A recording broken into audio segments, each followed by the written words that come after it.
Hi, I'm Pete Holloway. I'm a retired financial advisor and a retired certified financial planner. And as always, it's my great pleasure to welcome you to On Money.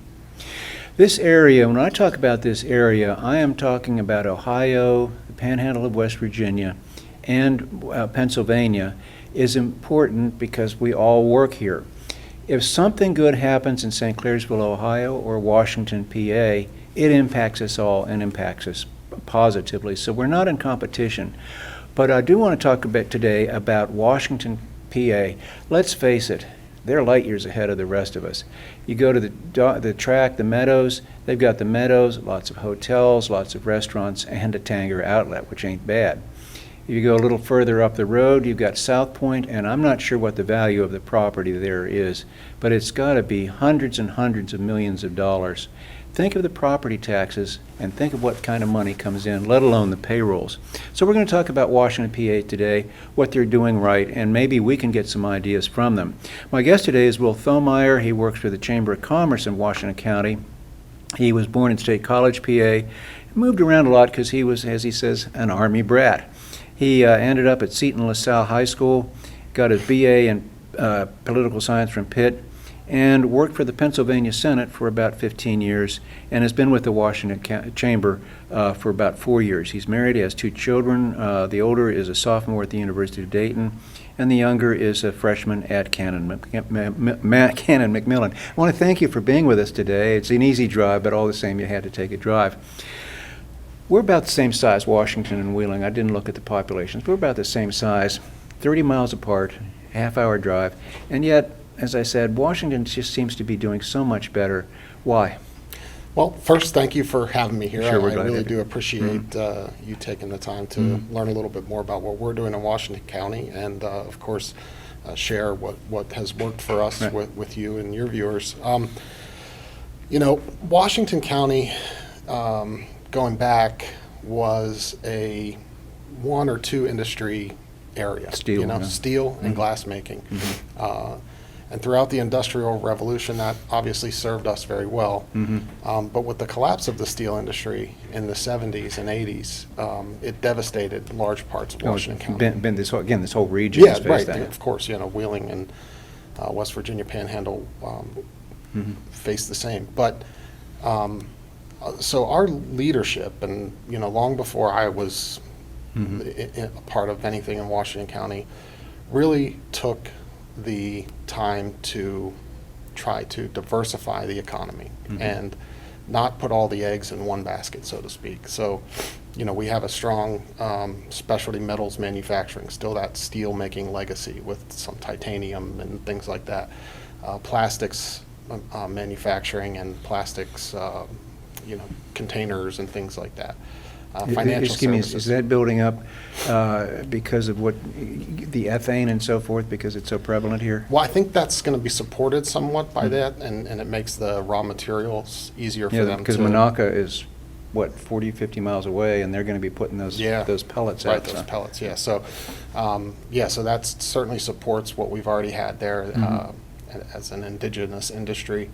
Financial services, we had 2 independent health systems for a long time. One in the Mon Valley Health System just sold to Penn Highlands, so now it's part of a larger system statewide. But so really all that mix kind of helped to have Washington County be able to ride the ups and downs of the economy. You have a little more flat land than we do too, which is, very helpful. A lot of developers I talk to don't agree with that, but all these site development costs are high of course, in West Virginia and Western PA.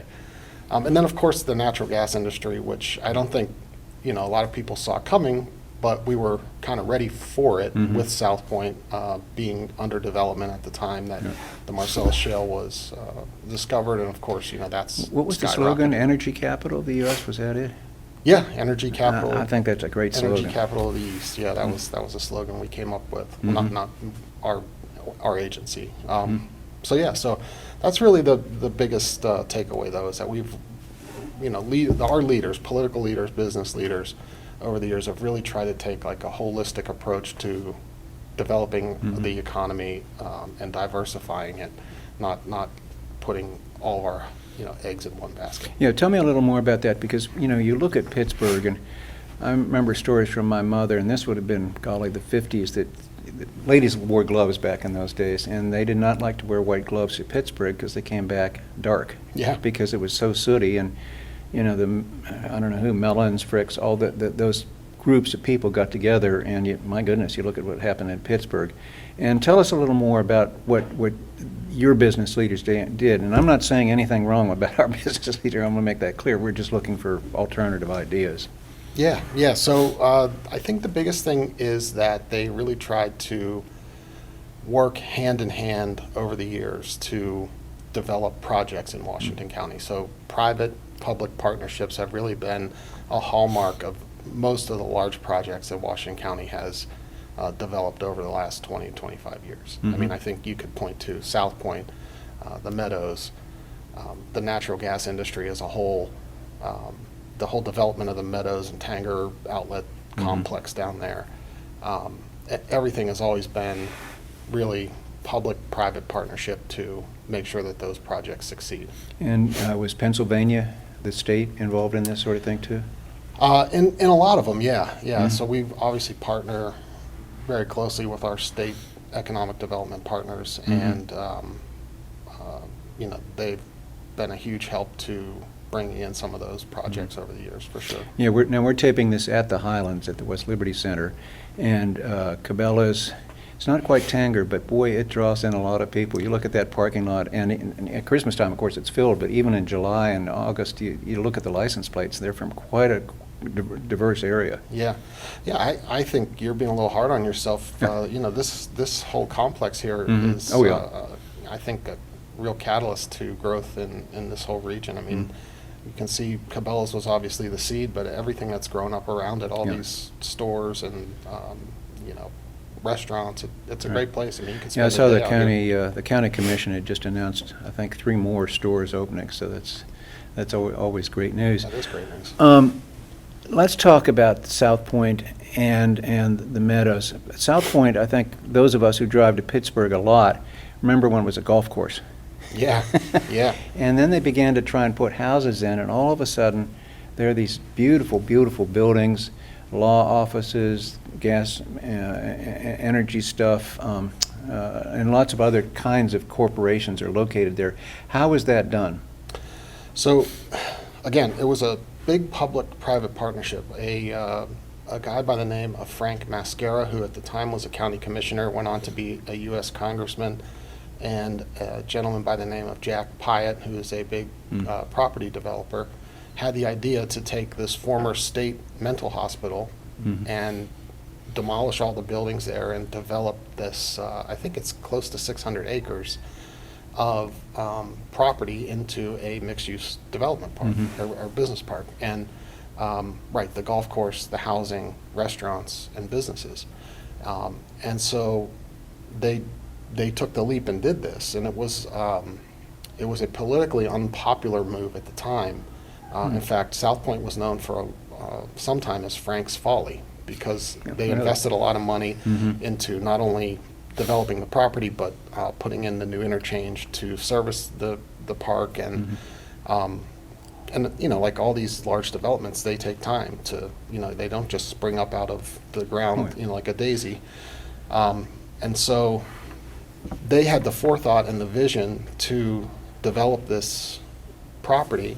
And then, of course, when the natural gas was discovered in the Marcellus Shale Formation in the early 2000s, that really just like supercharged the development there, because then you had a lot of companies coming looking for space. And so, we have a lot of natural gas headquarters there. But, Milan's there. We have Crown Castle. Crown Castle. That's the headquarters for them. Correct. Yeah. Just a good mix of businesses, across the spectrum there. Well, that's great. How did you attract them? Or did they just keep pounding the pavement saying, come in, we got the space? Yeah, I think, having the space. You hit a certain point and you get this, it just grows naturally, but you had to get to that inflection point where things turn around. How was that done? Yeah, so they started with a couple smaller manufacturing companies that Mhm. were some of the first developments in there. And then you had, property developers that came in and took the risk of developing office buildings and then just pounding the pavement Mhm. and attracting some of these Now, larger companies. I had heard, and I had heard, we all had heard, that there were some real tax incentives for those companies for, say 10 years or something like that, and after that, and am I right about that? Or is That's that? a little before my time, but Okay. I know that those tools have been used in other developments, Mhm. both in Washington County and around Pennsylvania. Mhm. They have a program called the Keystone Opportunity Zone where it is a 10-year tax abatement. So that may have been Okay. for South Point in the Now, early days. the other thing that's interesting is if you're driving towards Pittsburgh, the Allegheny County line is what, 8 miles away? And there has to be quite a change or difference in the tax structures on Yeah, one side. yeah. That tells you a lot about how to attract businesses. Yes, for sure. Speaking of that, you're close to Pittsburgh, and is that a good thing or a bad thing, or just do they balance each other out? Yeah, no, I think it's only a good thing. Mhm. I mean, Pittsburgh is a wonderful city, as I'm Oh, yeah. sure you and, Oh, yeah. and everybody around here knows. I mean, they've got just world-class amenities, Mhm. sports teams, museums, Oh, the colleges. the arts, the colleges. So it's only a positive for us. And as you correctly pointed out, the tax structure in Washington County is a little more, business and residential friendly for Mhm. property taxes. So being that we're just a short drive down 79 from the Pittsburgh area, that's where our county has seen tremendous growth in the past 20 to 30 years is in those bedroom communities of Cecil, Peters, North Strabane, Mhm. where you have people that either commute into Pittsburgh or just moved not far over the line to be, to realize those benefits. Well, here the Pittsburgh airport, which can get you anywhere, is an hour away, and I point out to people that there are probably people in Allegheny County that have a longer drive than an hour to the Yeah. Pittsburgh airport. So Yeah. it's handy to have that close, except for Green Tree Hill. For sure. Well, I don't know if you've been to the airport lately, but we just last summer opened up that new segment of the Southern Beltway. I think everybody in Wheeling, because we used to go through Weirton, Steubenville, and come across that Okay, way. yeah, so it's a nice little Mhm. way to avoid that traffic Mhm. that you get in the Pittsburgh Parkway area. Yeah. Let's talk about the energy industry. Our area, as you said, it came out of the blue. I don't think anybody expected this to happen, and I point out on the show a lot that if any group of people deserve to get that money, the farmers, because they're working on Thanksgiving Day. Yeah. They're going to be in the field for an hour or two on Thanksgiving sure, Day. yeah. Deserve that money, and it's certainly changed things. Tell us about the impact it's had on Washington County. Well, I mean, the impact has been transformational. I think for one thing, as I kind of touched on earlier, the growth that it created in South Point and the stability that it provided in South Point with Mhm. the natural gas companies and the midstream companies and all the Mhm. associated industries that come along with it, locating there and being good kind of corporate citizens in the county was huge. Of course, the jobs that it brings are undeniable. Mhm. Early on, I think, the industry itself took a lot of flack for bringing in people from Texas and Wyoming and wherever else, but They were the only ones who were trained in the exactly, field. and it just took time, I think, for our workforce to catch up. Mhm. But now, in my neighborhood alone, I want to say, a good number of, white gas trucks in the driveways, Oh, yeah. And then, of course, as you pointed out, the landowners that benefit from the royalties. And, that's allowed a lot of family farms to stay open and not Viable, have to yes. sell Mhm. to be developed. Okay. Let's, without giving away any trade secrets or what you're working with in terms of economic developments, tell us about some recent economic development things that have happened in the county. Sure. So One, as I touched on, the new Southern Beltway that Yeah. connects delivers basically to the front door of the airport and the Mhm. front door of Washington County. So we're really excited about that and really bullish on, the opportunity that's going to be available now in that corridor. Mhm. We have a group right now that's developing, I think it's a 900-acre mixed-use park out there. So it's going to take time, but it's, I think, exciting news for the county that That's still in Washington County, in not Washington out. County, yeah, Okay. just outside. It's called the Fort Cherry Development District. Okay. And they plan to do, it's going to be a little bit more light industrial than South Point, Mhm. kind of, but it's going to have, that's going to be a big transformational project. Again, take some time, but I think we're really kind of bullish on Yeah, that. because if you drive close to the airport, you look at those Amazon warehouses, they're about the size of a county. Yes, it does seem like that. It's astonishing how big they are, and, yeah, I would expect that, again, that road alone must have helped attract Amazon there. No, it's out, those are outside. Yeah, just outside. Actually, some of that development that you're talking about, I think at Westport Woods, there are a few lots on the southern part of that development that are technically in Washington County, but that's more of an Yeah. Allegheny County. Well, I'd mention, too, that we have to look at this with a regional approach.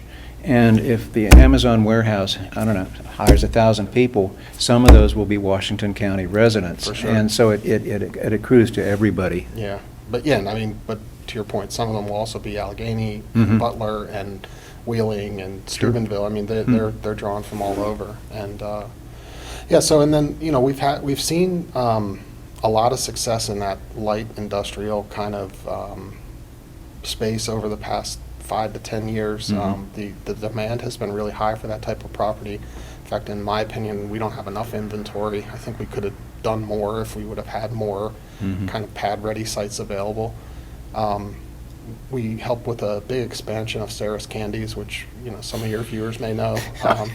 If you have a grade school kid nearby, Right. they're going to be at your door Right. selling Sarah's Right, candies. so Sarah's, a hometown company based out of Canonsburg, they just invested about $14 million in a new production facility. I was unaware of that. Wow. Yeah, so they're Yay. they're seeing their they're seeing their and even though it's chocolate and candy, it's manufacturing, right? So Mhm. they're pumping out candy left and right, and they Mhm. actually told us that they saw their sales grow over the pandemic because they really pivoted, switched to online, Mhm. really promoting their online store, and their sales really kind of went through the roof. Well, that's great.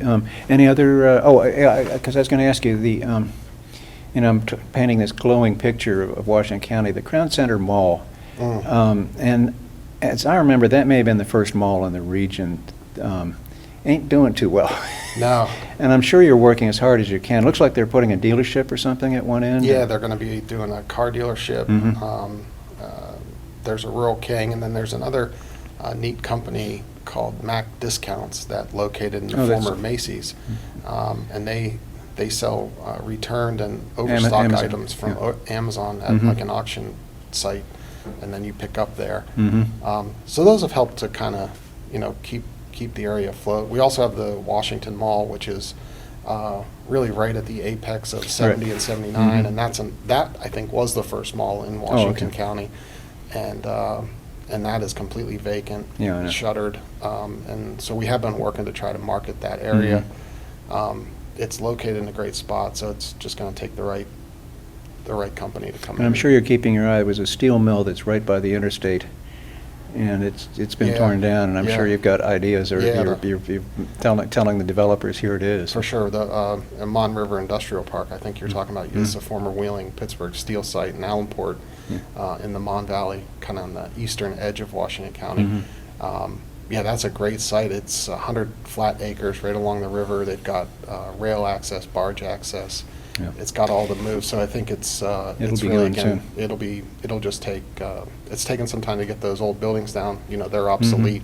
They don't really fit the needs of the modern consumer manufacturing, whatever industrial client. So they're getting those down, and I think yeah, I think we'll see something moving there soon. That's great. Well, I want to thank you for your time. This was a terrific explanation, and as I'd mentioned, the regional approach, if it happens, if you see something going on in St. Clairsville, Ohio, I'm sure you may even get behind it and say, put it there, because it will accrue to all of us. And so we're pleased with your success, and hopefully it will come our way too. Yeah, well, I think you're being a little hard on yourself. I think things are I going probably well am. over here.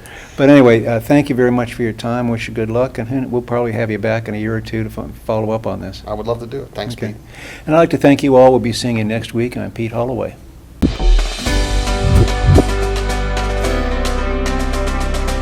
Hi everybody, my name is Max Kellis. I'm a junior here at West Liberty, and I'm a general business student. Today I'm going to show you what it's like to be in this program. We're heading into my first class today, which is going to be management. We were looking at organizational structure and culture. So last class we actually focused on how organization assess their environment, right? The general business program at West Liberty is honestly a great experience. It prepares business students for the real world, and there's everything from management classes to international business to marketing and any sort of, sect of business that anyone would want to go into, West Lib offers. I think that the relationship between the teachers and the students is really unique. Because of our smaller class sizes, the teachers are able to give students a more one-on-one personal experience, and I think that's really tailored towards the student, to benefit the students. Another unique thing about West Liberty's business program is they actually offer all the classes online. So you can either choose, whenever you're registering for your classes, you can choose some online classes, some in person, or you can do all of one or all of the other, and that makes it great, I think, for students. I've been commuting this semester, so it's been a little bit more difficult, so the online classes have definitely made that easier for me. I'm headed into my second class for today, which is Intro to General Business with Miss Rocchio. We're going to continue with chapter 3, which is the different ways that you can start small businesses. Somebody should definitely consider a general business degree at West Liberty. It definitely leaves a lot of doors open, a lot of possibilities. I personally chose general business because I wasn't exactly 100% sure what I wanted to do with my life, and I wanted to stay kind of closer to my hometown of Wheeling. After I graduate, I could probably go into any field I'd like to. I hope to go into marketing and do marketing for some sort of company. I think I'm good with people. I like to talk to people. So those are my specific aspirations. Now we're heading into my advising session with my advisor, Dr. Chen. This semester, how many credit hours are you having? 15. 15, okay. How do you feel? I feel good. Something really special about the advising here on West Liberty's campus is the one-on-one interaction between the advisor. I had previously talked about the teacher-student interaction, which is fantastic. It gives students a very individual learning experience, but it's the same exact thing with the advisors. My advisor is Miss Chen, and anytime that I have issues scheduling or issues with my major or honestly anything, I reach out to her in an email, and she gets back to me, and we honestly, every time I've reached out to her, we meet the next day. She's there to help me with my schedule, to help me with my classes or anything I need, honestly. And I really think that's special for a college to be able to have such a personal experience with your advisor. Since it's a beautiful day, I'm gonna meet the guys out on the quad and play a game of cornhole. In terms of extracurricular programs on campus, I'm also a member of KDK, a local frat on campus. KDK is only here at West Liberty. We're not nationally recognized, which I think is good because it gives us more of a sense of community. And growing up in Wheeling, I have always been a homebody, and I've loved my community. And through KDK, we're able to help our community with different outreach programs. It's nice to be more community driven, as West Lib is. Thank you all for tuning in. If you guys would like some more information, feel free to check out our website.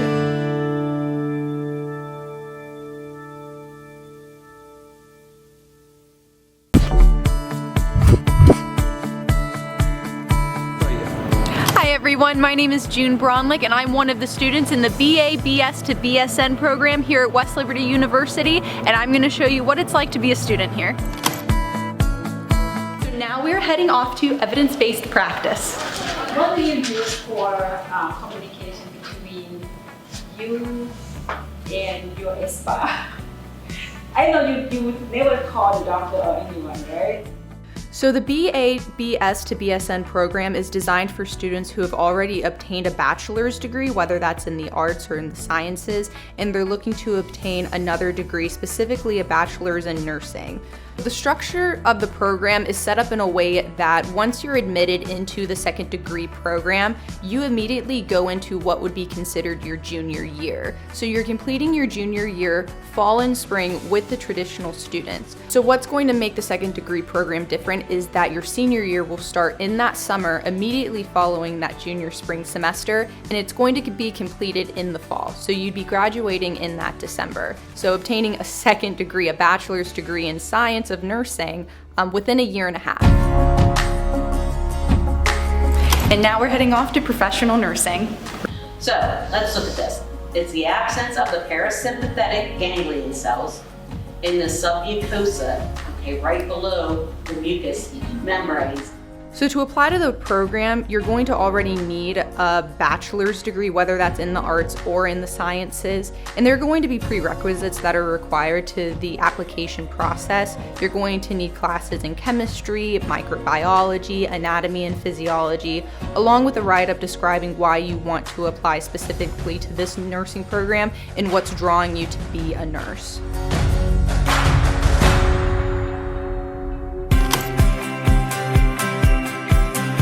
And today is my clinical day at WVU Medicine Wheeling Hospital. Clinical is set up in a way that you're going to go into the hospital on a weekly basis, and it's going to coincide with the rotation that you're doing and what you're learning in class, so then you're getting that hands-on experience. We do 4-week rotations in medical surgical, in labor and delivery, in psych, in pediatrics. So not only are we able to get that application that we're learning in class, we are also getting the experience of a variety of different units and different areas of nursing. So I always knew that I wanted to do something in the clinical setting. My first degree was in microbiology, and at that time when I was obtaining that degree, I didn't necessarily know what field that I wanted to go into. And I will say that COVID did play a huge role in my decision, because we saw a lot of these healthcare workers step up and put themselves out there and just ran into this pandemic head on. And I found that to be so altruistic. And I wanted to be part of that in the future, to help those who couldn't necessarily help themselves in those moments. So I'm really happy that I decided to pursue nursing. And not only that, I'm unbelievably blessed that West Liberty offered a specific program like this. Thank you for checking out the program with me. For more information, see our website.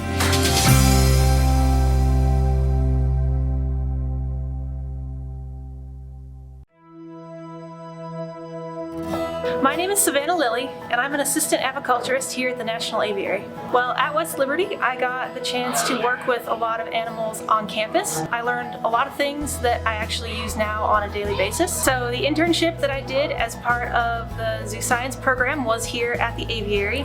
As a result of that internship, I was then able to get a job here after I graduated. I do different feedings throughout the day, provide enrichment to the birds, talking to people about the birds, doing bird shows. I also give medicine to the birds. I really enjoy spending time with all of the birds here.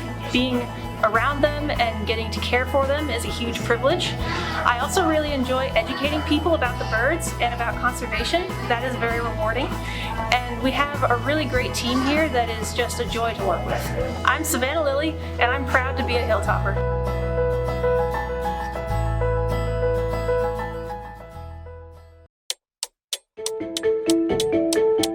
Hello, my name is J.R. Oliash. I'm a campus police officer here at West Liberty University. I've been employed here since 1988. The job entails multiple things. For lack of better words, we do the normal police procedures, patrol, check doors, but we interact a lot with the students. The reward factor for me has been I've made some very, very good friends over the years who I've kind of like watched them grow up through their college career and kept in touch with them. My whole career has been enjoyable. If you did a highlight reel, You know, there's the good, the bad, and the ugly parts of it, but mostly good. The people make West Liberty a special place. When I first started here back in the early 80s, they just made you feel very welcome. That's why I've stayed as long as I have, is because of the people.